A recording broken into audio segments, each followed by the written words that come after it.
Hey sis, welcome to Finding Faith Fridays. As always, I'm so appreciative of you meeting with me today on this pre-recorded message. I am extremely late today. Please excuse my tardiness. I had to take her some things. I had to stay over at work, and also I had to get my Gigi baby. Again, I do appreciate you for taking the time to meet with me and accept my inconsistency. I know it has been a few weeks and I haven't had the time to do my lives with you pre-recorded as well. So I just wanted to personally apologize for that, and again, thank you for remaining dedicated and disciplined in the love of a woman. Like I said, the love of a woman has been a great extension to me. Even through my trials, always being available, always being accessible. Those tools are very necessary in our faith walk. So as always, how is your faith? Have you measured your faith lately? I'm outside today. I'm on my patio actually. It is very peaceful. The wind is blowing, so you may hear my chimes from time to time. I find it very relaxing, and sometimes we have to switch up the atmosphere just to gain and take control of that peace. Our peace in mindset is very important, especially in our faith walk. Earlier this week, I made a post on Facebook basically stating that God, every person that God used in the Bible had a purpose. They had an indescribable past. I'm sure some of their pasts were horrible. We're speaking murderers and prostitutes and who name it, yet they still had a purpose. And God felt that no matter what their past was, they were deserving of their guidance to get to the next level. And that's pretty much how it is in our everyday life. We may not have had the ideal past. We may still be in that walk of struggling, whether it be addiction, depression, just not living the life that you truly desire. That doesn't define who you are or what purpose God may have on your life. Some of our obstacles we're supposed to go through. Think about it. You don't think God knows the troubles that you have? You don't think God knew that you were going to lose that job? You don't think God knew that you probably was going to go through that trial in your relationship? You don't think God knew that your kids were probably going to test you to the max? You don't think God knew that you were going to have those financial difficulties before you got to the next level? Adversities are going to always keep coming. They're going to come day after day. It's funny because my own apartment complex taught me that. When I'm going through my apartment complex, you come across bumps in the road to control the speed. Before you get to the bump, you have to slow down. And you ease your way over that bump. Because if you go over too fast, you're going to bottom out. It's going to hit the bottom of your car and possibly damage it, just like life. But once you get over that bump, you're back to a smooth surface. Now, if you go around a corner, there's going to be another bump. But now you know to take your time, slow down, go over it, and proceed to the smooth process. Those are just like adversities in your life. You're going to always be faced with something. But slow down. Believe in what God has promised you and get through it. And use that same concept and that same tool with each and every adversity that you may face in life. Because they're going to keep coming. It's never ending. But as long as you believe and you fight the biggest battle with the best weapon, and that's prayer, you can get through anything. Prayer is key in all areas of your life. There is nothing that's too big or greater than prayer. That's the best weapon that you can use to fight against anything. And you have to believe. On this faith journey, you have to believe with all of your heart the words that are coming out of your mouth when you're talking with God. And when you're leaving that expectation that you have set with God, you have to believe that it will come through. However it may be, it will come through, and it will be through for your greater good. You know, a lot of times we may feel that our situations are not panning out the way that they should because they didn't go the way we desired for them to go. When in actuality, it went the way it needed to go.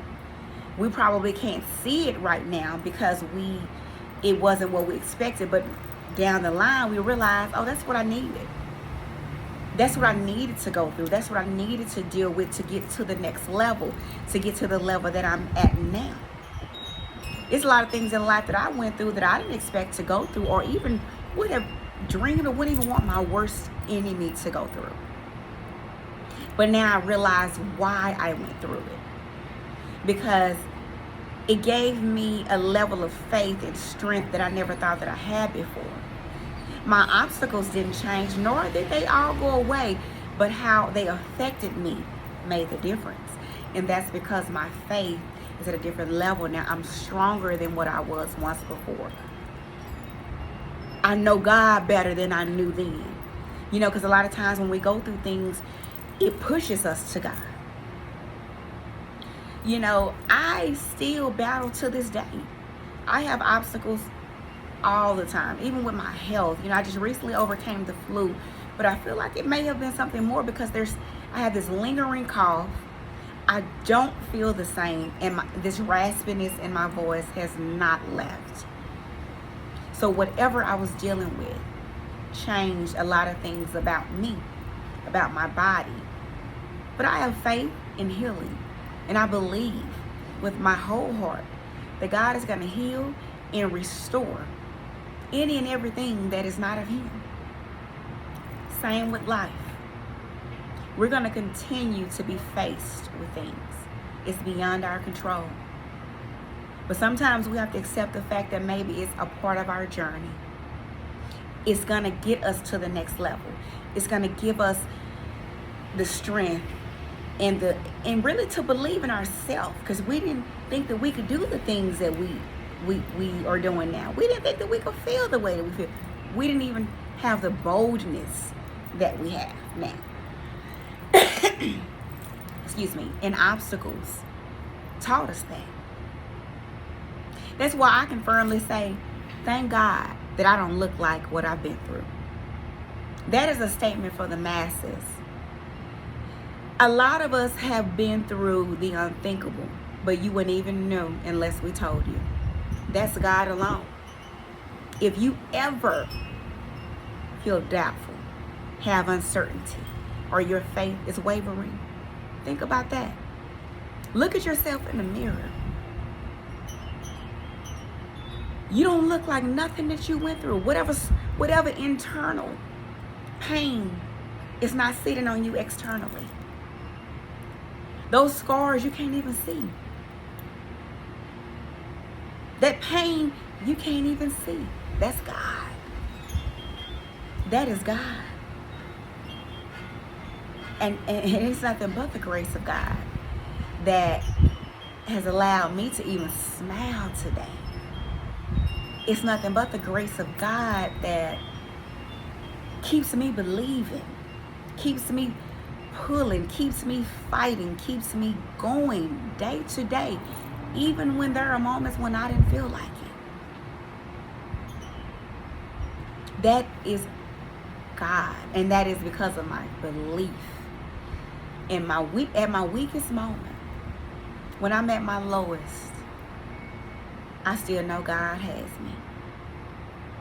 It's not going to stop whatever I'm dealing with, but I know I'll get through it. That's what I love about our elders. I think elders are the prime example of unwavering faith. I know for a fact I'm standing here today because of my grandmother's prayers. It's just something about when your mother or your grandmother or any one of your elders, they pray for you. They pray hard. They pray like their life depended on it, because that was all that they had. They believed. We have to have that same belief in our life. We got the blueprint. Everything that we need is we have. All you got to do is wake up and pray and believe. That's it. That's all you have to do. Wake up, pray, and believe. Believe that God is going to get you through. Believe that God is going to get you to your next level. Believe that God is going to provide for you. Believe that God is going to keep you safe. Believe that God is going to make a way. Believe that God is going to elevate you. Believe that God is going to connect you with people that can bring you or get you to the next level. That's all we have to do in our faith journey. Our faith journey is about us. We have the total control on our outcome. Total control on our outcome. We just have to believe it. We have to believe the words that are coming out of our mouth. We have to believe our thoughts. We have to discipline ourselves in prayer and have faith that we can get through any and everything. And one of the sources that can assist us with that weekly is the Love of a Woman. Being connected with like-minded people. Being connected with someone that can motivate you, that can encourage you, that can support you and remind you of the love of God. That's what the Love of a Woman has done for me and is currently doing for me. And that's what the Love of a Woman is doing for you as well. I have said this weekly, let me rephrase, because it's been a couple weeks that I've missed. Are you grabbing your tools? Have you loaded your tool belt? Monday through Friday, the Love of a Woman brings something to you. And even sometimes, multiple times throughout the day, I'm sure you'll catch Shamika snippets that she may pop up and just give words of encouragement or just whatever that may have been on her mind at that time. You know, we are being fed daily. That's God. If you pray for guidance and encouragement and support, God is sending that to you through someone, through the Love of a Woman, an outlet that has been created for that very reason. There's sisterhood, someone that can support you, someone that can remind you that you are worthy, someone that can remind you that you have purpose. Because even me, I'm one of the directors and I still need guidance. I still listen to those lives, and Shamika and Tam and Sean and Rosalind as well as Shannon remind me that I'm purposed. Remind me that I'm going to get through it. Remind me that they are here for me whenever I need them. But at the end of the day, it's up to me to receive that gift, to receive that blessing, and to apply it. That's where discipline comes in. Because no matter what I'm dealing with, I still have to be disciplined. And I'm a work in progress. Like I always say, sis, I am no different from you. I go through things just like the next. I have issues with my children. I have health issues. I have personal issues. But at the end of the day, I have faith that no matter what I'm going through, I'm supposed to go through it. There's a purpose behind it, and I will get through it. You just got to believe it, sis. You have to believe. God knows all and sees all, so I promise you, whatever we're dealing with, it's a part of our journey, and it's going to make us better for ourselves and for the next. Even at our weakest moments, it's going to make us better. We're going to grow. We're going to have a strength that we didn't think that we had. We're going to persevere. We're going to get through. And we're going to be able to boldly share with the next sister to get her through it as well. So I thank you all for remaining dedicated. I thank you all for taking the time out your day to sit and just listen to me, pre-recorded. Who wants to listen to a pre-recorded message? Some people want live interaction, and I respect that. But even in that, you still give me your time, and I'm forever grateful for it. I'm grateful for you, each and every one of you. I'm grateful for your time, your presence, your words of encouragement, your reminder of what my purpose is. So, with that being said, your presence is definitely necessary. Continue the fight. Don't give up. Don't waver. You're already there. You have everything that you need. All you have to do is wake up, pray, and believe. All of the extra stuff, just things that we've implemented in our life. Because all we got to do is wake up, pray, and believe. That's it. I wasn't going to hold you long. I thank you for listening to me today. As always, Monday we're going to have Silver Linings with Shannon. I'm sure you have been catching her with the stories of Ruth, which I think in my first live I jacked up, so I was so grateful to actually listen to her teach that, because she had to show me some things. I completely jacked the book of Ruth up when I first spoke on the book of Ruth. So I'm very appreciative of Shannon teaching. She's so natural with what she does, and it is just uplifting to me. And I just feel like a kid in the classroom when I'm listening to her talk. So peaceful and calming, and taking her time to break down the book of Ruth and apply her inserts and be able to explain it to where it's understandable. A lot of times things can be confusing, so I do appreciate that with her. So ladies, I thank you all for meeting with me. I will see you next Friday if God stays the same. You have a wonderful weekend. Enjoy yourself and just take a load off. And remember that I'm always here for you if you need me. We're going to get through this faith journey together, and thank you for taking the time to listen to Finding Faith with Flame.